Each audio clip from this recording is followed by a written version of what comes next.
Assalamualaikum warahmatullahi wabarakatuh. Perkenalkan, nama saya Nanan Kurniawan, NPM 2026-000238, Fakultas Sosial dan Sains Ilmu Hukum Universitas Pembangunan Pancabudi.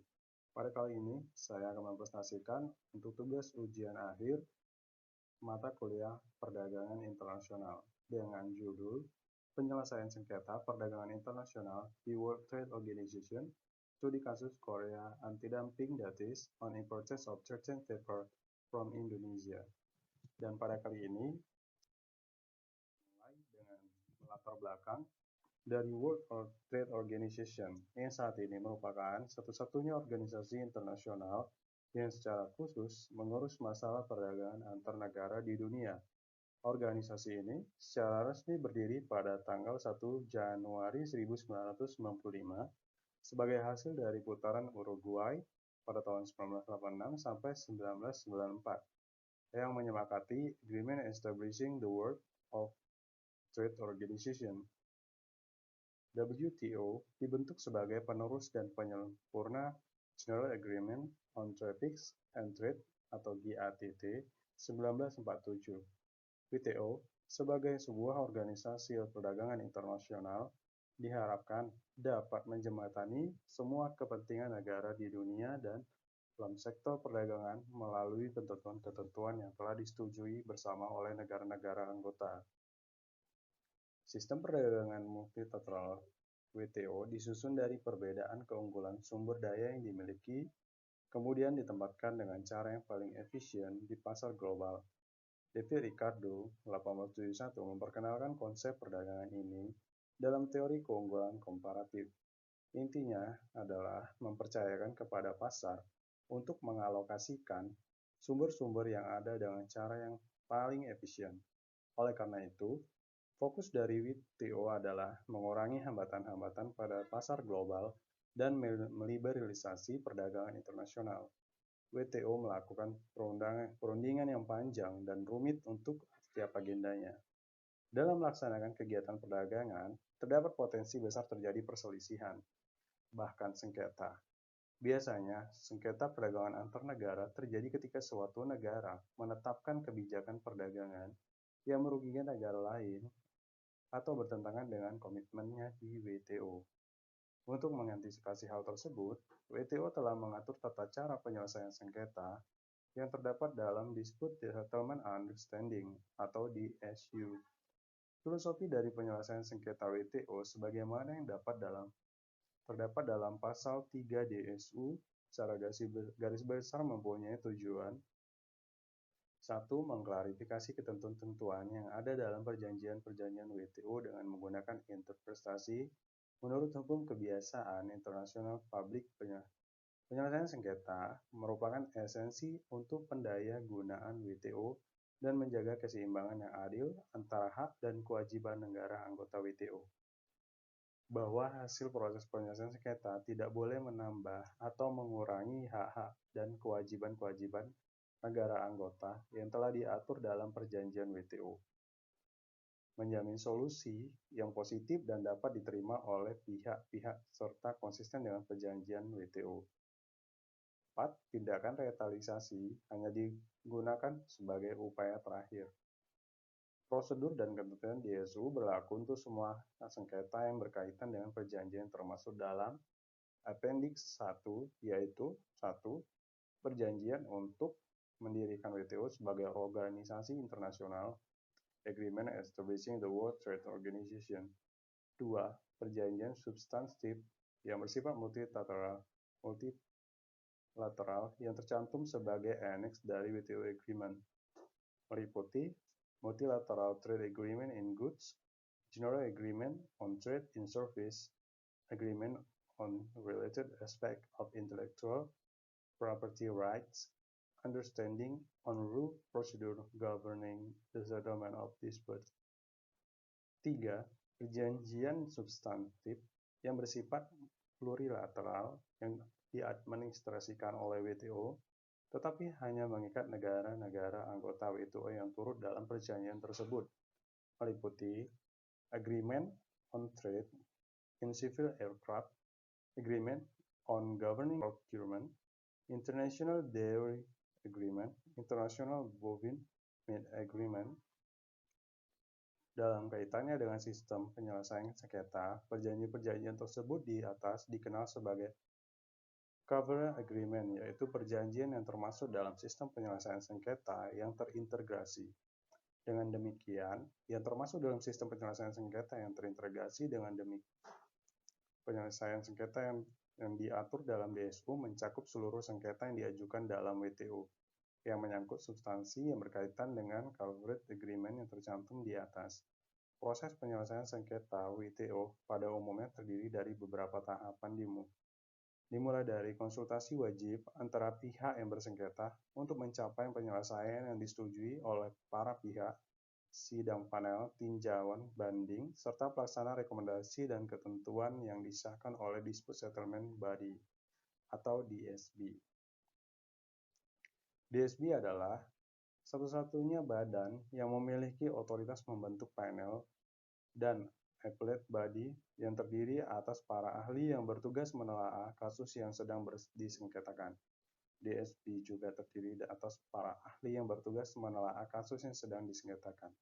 DSB juga dapat menerima atau menolak keputusan panel atau keputusan appellate body.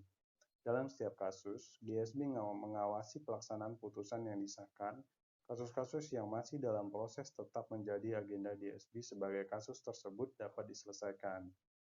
Sampai kasus tersebut dapat diselesaikan.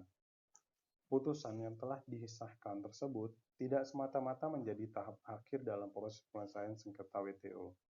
Negara yang telah melanggar aturan WTO karena menetapkan aturan perdagangan yang tidak konsisten dengan prinsip WTO harus segera mengkoreksi kesalahannya dengan menyelaraskan aturannya dengan aturan WTO.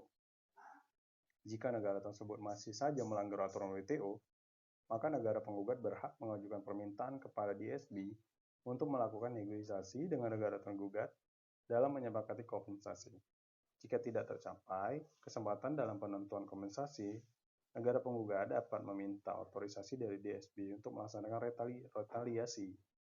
Retaliasi dimaksudkan sebagai upaya terakhir dengan tujuan supaya negara pelanggar memperbaiki tindakannya sesuai dengan kewajibannya sebagai anggota WTO. Penerapan retaliasi biasanya dalam bentuk peningkatan drastis pengenaan bea masuk atau tarif pada produk-produk tertentu yang berhubungan dengan kepentingan ekspor dari negara pelanggar. Tidak semua kasus yang diselesaikan dalam proses penyelesaian sengketa WTO diselesaikan melalui proses retaliasi. Negara yang memenangkan sengketa belum tentu memiliki keberanian untuk mengajukan tindakan retaliasi meskipun negara yang kalah tidak mau melaksanakan keputusan DSB hingga batas waktu yang telah ditentukan. Sejalan dengan hal tersebut, negara yang dijatuhi tindakan retaliasi pun belum tentu dapat melaksanakan retaliasi karena kondisi perekonomian negara tersebut yang tidak memungkinkan untuk melaksanakan retaliasi. Mengenai pandangan negatif tentang efektivitas penerapan retaliasi, lebih jauh diungkapkan bahwa retaliasi dianggap kurang efektif apabila dilaksanakan oleh negara anggota yang tergolong negara berkembang dan negara terbelakang karena beberapa aspek. 1. Dari segi tujuan retaliasi. Apabila sebuah negara menerapkan retaliasi, maka tindakan tersebut sama halnya dengan shooting yourself in the foot. Yang artinya, apabila sebuah negara menerapkan retaliasi, hal tersebut justru dikhawatirkan tidak akan membawa keuntungan dan bahkan menambah kerugian bagi negara yang melakukan retaliasi atau retaliating party. B. Dari segi mekanisme pelaksanaan retaliasi, adanya anggapan bahwa sangat sulit memperoleh ukuran yang tepat dalam menentukan tingkat pelaksanaan retaliasi atau level of suspension. C. Penerapan oleh negara berkembang dan negara terbelakang. Retaliasi tidak dapat dilaksanakan secara efektif meskipun negara berkembang atau negara terbelakang menjadi pihak yang dimenangkan oleh panel DSB dalam sengketa perdagangan internasional. Indonesia sebagai negara anggota WTO yang digolongkan sebagai negara berkembang juga pernah terlibat dalam sengketa perdagangan internasional melawan negara maju, yaitu dalam kasus tuduhan dumping yang dilakukan oleh Korea Selatan terhadap produk kertas yang diimpor dari Indonesia, sehingga merugikan produsen kertas domestik Korea Selatan. Akibat adanya turunan tersebut, 4 eksportir kertas Indonesia ke Korea Selatan dikenakan biaya masuk anti-dumping atau BMD oleh Korea Trade Commission atau KTC. BMD yang dikenakan oleh Korea Selatan pada ekspor kertas Indonesia ini merugikan Indonesia dan menghambat perdagangan kertas di Indonesia ke Korea Selatan.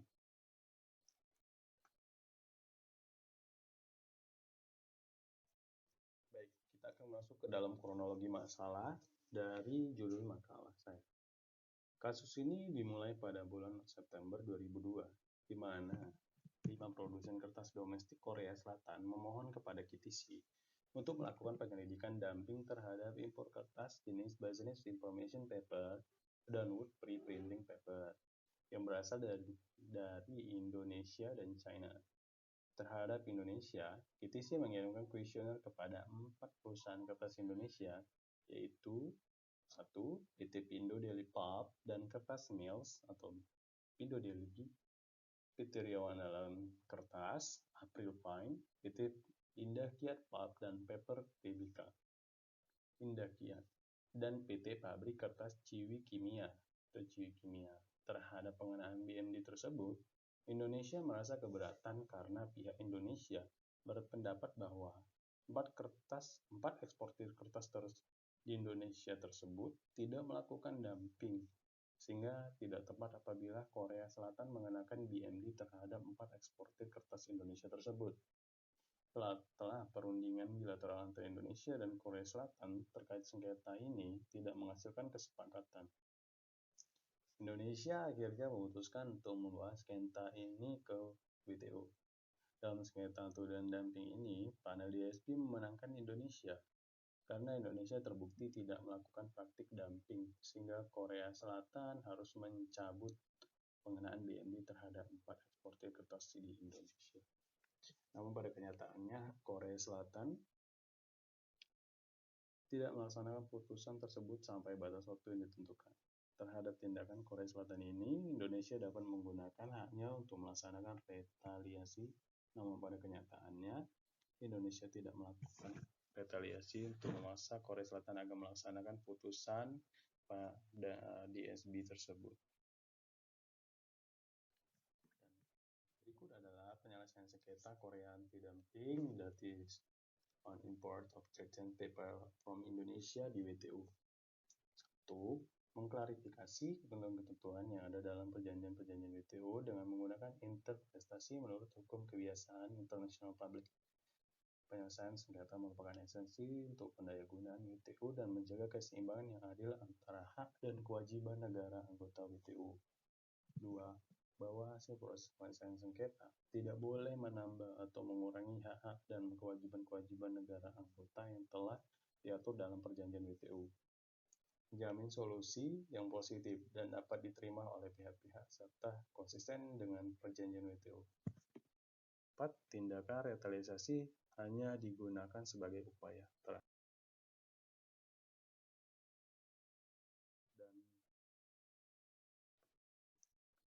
dan atas masalah sengketa dagang Indonesia dan Korea, saya ucapkan terima kasih banyak atas perhatiannya dan mohon maaf apabila ada kesalahan dalam pengucapan dan presentasi saya pada kali ini. Saya ucapkan terima kasih banyak. Assalamualaikum warahmatullahi wabarakatuh. Baiklah, menambahi dari makalah saya dan poin kedua dari tugas membuat video ini, yaitu jelaskan pula apabila Anda adalah hakim WTO bagaimana keputusan yang akan Anda berikan.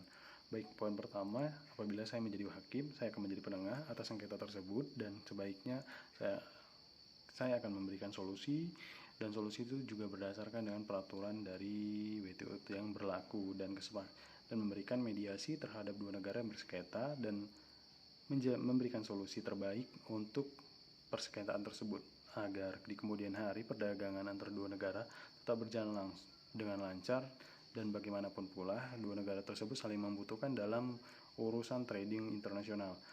Jadi alangkah baiknya untuk persengketaan tersebut akan diselesaikan dengan mediasi dan jalan keluar yaitu kesepakatan bersama, dan apabila tidak ada kesepakatan di akhir, alangkah lebih baiknya untuk diberikan jangka waktu atas keputusan yang mungkin dapat dipertimbangkan kembali. Mungkin cukup sekian dari saya. Wassalamualaikum warahmatullahi wabarakatuh.